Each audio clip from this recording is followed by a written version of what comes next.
We got about 2 minutes here before we got to get to break. Talk to me about Illinois. They didn't have Terrence Shannon.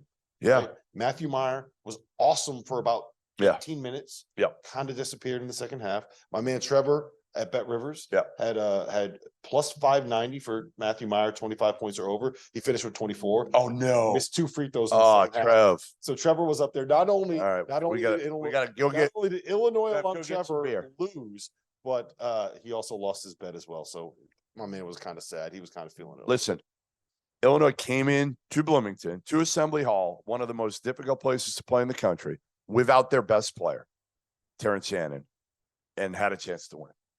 That's a hell of a day. I know you don't, you're not into moral victories if you're Brad Underwood here. You need wins or you want wins. But ultimately, this is a great performance. And while you said Matthew Meyer wasn't great in the second half, man, was he electric in the first half. And his teammates need to pick up for him a little bit in the second half. And they didn't. But again, Dane Danger's playing better. Jaden Epps was good. Like, I know he missed the free throw. Good. That hurts. He missed the free throw. He's going to be really good. Assembly Hall. What I'll say is this. This is a free square. That's the way I like to use the phrase. Yeah. It's a free hit. And there's no shame in losing this game. It doesn't hurt you to lose this game. There's only a benefit for winning this game. You almost did. Sucks that you didn't. And honestly, I like this team. You know what I do? I compare them to the last couple Illinois teams with Kofi. And I'm saying, obviously, they're not going to be as good in the regular season. Who cares? Right? Because Brad's gotten hit for not doing anything in the NCAA tournament. So he's going to be judged on that. So even if you have a good but not great regular season, not as good as it's been the last couple of years with Kofi Coburn, it matters what you do in March. And I just feel like this team, again, is more equipped to win games in March, right? Shannon can make plays off the bounce. Meyer can make plays off the bounce.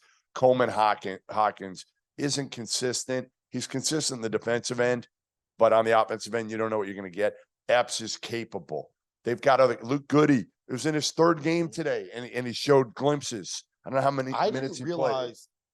He's a very good positional spatial defender. Yeah. I thought it was going to be an issue with him defensively. I think it'll make him better defensively. Well, and he's played this is his third game. So I think they got a lot of versatility. That's what Underwood and his staff were shooting for. The one question I had coming into the year was point guard play. And I'm not sure they have one. I know you'll push back on me with Jaden Epps. He's a scoring point. Clearly a scoring point is what Jaden Epps is. My only point was Epps is good enough for the role. He's a tough defender. And you also have Terrence Shannon who can go get one. Right. Matthew Meyer who can go get one. Yep. And a guy, Coleman Hawkins, that can facilitate. So, I think they don't need one. And that's what Brad said to me in the preseason. When everybody I went can there. go get their own. And that's so to me, that's not a huge concern. But I'm with you on it. My biggest thing with Illinois is that you have so many guys that are peaks and valleys. There's not a lot of guys that are just, what you're going to get. Actually, I think Myers turned into a guy.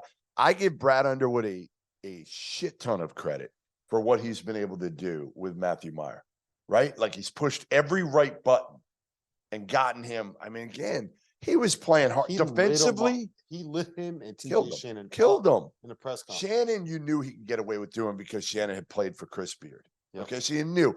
But Matthew Meyer had played for Scott Drew, the eternal optimist. And Brad Underwood is not the eternal optimist. Daddy Brad, you got a little negativity there. Well,